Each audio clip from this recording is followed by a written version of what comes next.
സ്വന്തമായ ഒരു സ്ഥാനാർത്ഥിയെ പോലും കണ്ടെത്തി കൊണ്ടുവരാൻ കഴിഞ്ഞില്ലേ എന്ന ആക്ഷേപം എതിരാളികൾ BJPക്കെതിരെ ഉന്നയിക്കുന്നുണ്ട്. പിന്നെ ഇതൊരു UDF LDF പോരാട്ടമായി ഇരു മുന്നണികളും കാണുന്നു. അപ്പോൾ ഈ നിലമ്പൂരിൽ BJPയുടെ അല്ലെങ്കിൽ NDAയുടെ സാധ്യതകൾ എന്താണ്? ഗോപികൃഷ്ണൻ, നിരവധി തവണയായിട്ട് നിങ്ങൾ പറയുന്നു സ്വന്തമായിട്ടൊരു സ്ഥാനാർത്ഥി. ഞങ്ങളുടെ സ്ഥാനാർത്ഥി തന്നെയാണ് അഡ്വക്കേറ്റ് മോഹൻ ജോർജ് എന്ന് പറയപ്പെടുന്ന വ്യക്തി. ഞങ്ങൾ കൃത്യമായിട്ട് മത്സര രംഗത്തിറക്കിയിട്ടില്ലേ. പിന്നെ ഞങ്ങൾ സ്വാഭാവികമായിട്ടൊരു സ്ഥാനാർത്ഥിയെ കണ്ടെത്തുന്ന സമയത്ത് ഞങ്ങൾ ചൂസ് ആൻഡ് പിക്ക് എന്ന രീതിയിൽ നിരവധി ആളുകളെ ഞങ്ങൾ നോക്കുന്നേ. ഞങ്ങൾ അവർ പ്രതിനിധാനം ചെയ്യുന്ന മേഖല, അവർ ഇതുവരെ വർക്ക് ചെയ്തിരുന്ന മേഖല, 10-40 വർഷക്കാലമായിട്ട് അവിടെ ഭരിച്ച് രാഷ്ട്രീയ പ്രവർത്തനം നടത്തിയിരുന്ന ഒരു വ്യക്തി, സ്വാഭാവികമായിട്ട് മലയോര കർഷകരുടെ പ്രയാസത്തിന് വേണ്ടി കൃത്യമായിട്ട് ഇടപെടലുകൾ നടത്താൻ കഴിയുന്ന വ്യക്തികൾ. ഇതൊക്കെ ഞങ്ങൾ പല ഘടകങ്ങൾ പരിശോധിക്കും. അങ്ങനെയാണെങ്കിൽ കേരളത്തിൽ ഇതേപോലെ തന്നെ ഒരു രാഷ്ട്രീയ പാർട്ടിയിൽ നിന്നും മറ്റൊരു രാഷ്ട്രീയ പാർട്ടിയിലേക്ക് വന്ന് മത്സരിച്ചിട്ടില്ല എന്ന് ഗോപികൃഷ്ണൻ പറയാൻ പറ്റുമോ?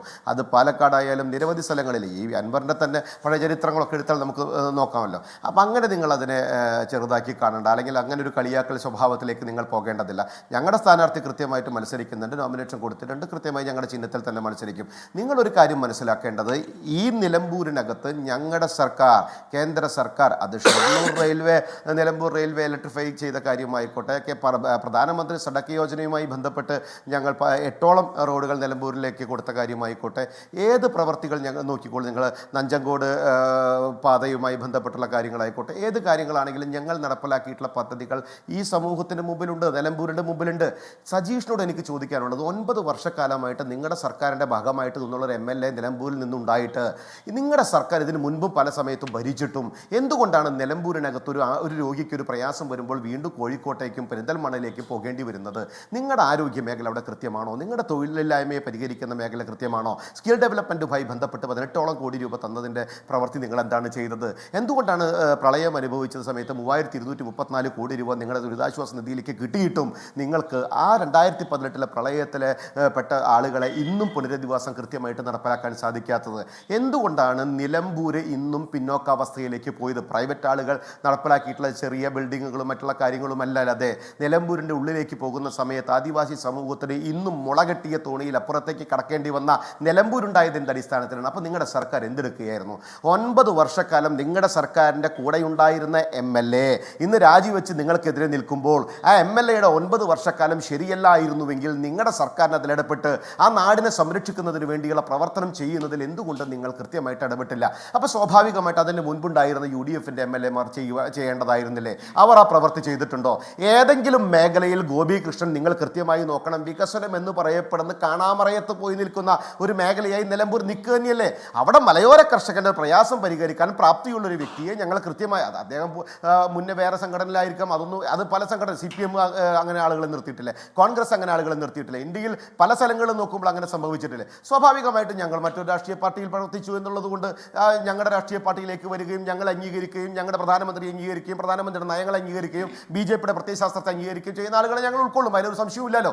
ആ സമൂഹത്തിനകത്ത് കൃത്യമായി പ്രവർത്തിക്കാൻ, പ്രായോഗികമായി ഇടപെടാൻ സാധിക്കുന്ന വ്യക്തിയെ തന്നെയാണ് ഞങ്ങൾ മുന്നിൽ നിർത്തിയിട്ടുള്ളത്.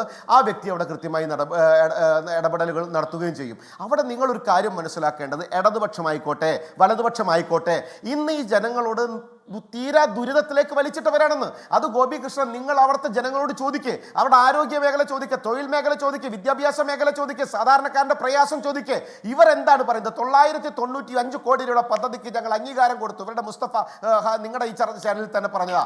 ഇവർ അംഗീകാരം കൊടുക്കില്ലല്ലോ, അത് കിട്ടില്ലെന്ന്. അത് സോഡാക്കുപ്പിയുടെ ഉള്ളിലെ ഗോലി പോലെയാണ്, അത് എടുക്കാൻ കിട്ടില്ല. അത് കാണാൻ മാത്രമേ ഭംഗി ഉണ്ടാവുള്ളൂ, അംഗീകാരം കൊടുക്കൽ മാത്രമേ ഉള്ളൂ, നടപ്പിലാക്കിയില്ല. ഇവരുടെ സർക്കാർ ഇത്ര കാലം ഉണ്ടായിട്ട് നവകേരള ബസ് ഉണ്ടാക്കി കാസർകോട്ടിൽ നിന്ന് തിരുവനന്തപുരത്തേക്ക് യാത്ര ചെയ്ത് ലക്ഷക്കണക്കിന് പരാതികൾ മേടിച്ചു എന്നാണ് പറയുന്നത്. ഒരു സർക്കാർ 9 വർഷം ഒരു കേരളത്തിൽ ഭരിച്ച് ലക്ഷക്കണക്കിനുള്ള പരാതികളുടെ എണ്ണം കൂട്ടാൻ വേണ്ടിയാണോ നിങ്ങൾ ഭരിച്ചത്? പരാതികളുടെ എണ്ണം കൂട്ടാനാണോ ഒരു സർക്കാർ ഭരിക്കേണ്ടത്? പരാതികളുടെ എണ്ണം കുറയ്ക്കാനാണോ ഒരു സർക്കാർ ഭരിക്കേണ്ടതെന്ന് സാമാന്യ ബുദ്ധി നിങ്ങളുടെ ആളുകൾ ചിന്തിച്ചാൽ നിങ്ങൾക്ക് മനസ്സിലാകും.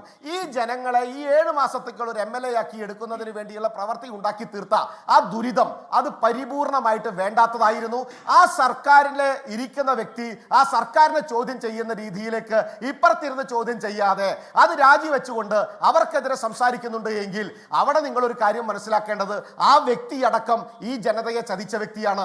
ആ വ്യക്തി 9 വർഷക്കാലം ഒന്നും ചെയ്തിട്ടില്ലെന്ന് ഇടതുപക്ഷം പറയുമ്പോൾ ചെയ്യാത്ത വ്യക്തിയോ 9 വർഷം ഏറ്റിക്കൊണ്ട് നടന്ന ആരാണ്? തോളത്തിരുത്തിയും തലയിലിരുത്തിയും സംരക്ഷിച്ചു കൊണ്ട് നടന്ന ആരാണ്? പിന്നെ കോൺഗ്രസിന്റെ വ്യക്തി മുസ്ലിം ലീഗിനോടുള്ള നിലപാട് അതേപോലെ തന്നെ തുടരുന്നുണ്ടല്ലോ അല്ലെ?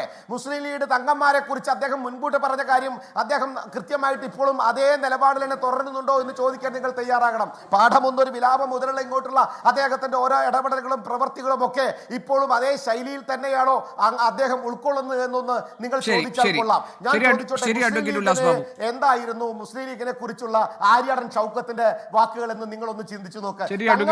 ഞാനൊരു ഇടവേള എടുക്കുകയാണ്. ആ ഇടവേളയിലേക്ക് പോകുന്നതിന് മുൻപ് ഒരു കാര്യമൊന്ന് ഞാൻ പറയട്ടെ. താങ്കൾ പറഞ്ഞു മോഹൻ ജോർജിനെ NDA സ്ഥാനാർത്ഥിയെ അവതരിപ്പിക്കുമ്പോൾ അദ്ദേഹത്തെ പരിഹസിക്കുന്നത് ശരിയല്ല എന്ന്. അത് താങ്കളുടെ ഒരു തെറ്റിദ്ധാരണയിൽ നിന്ന് പറഞ്ഞതാണ്.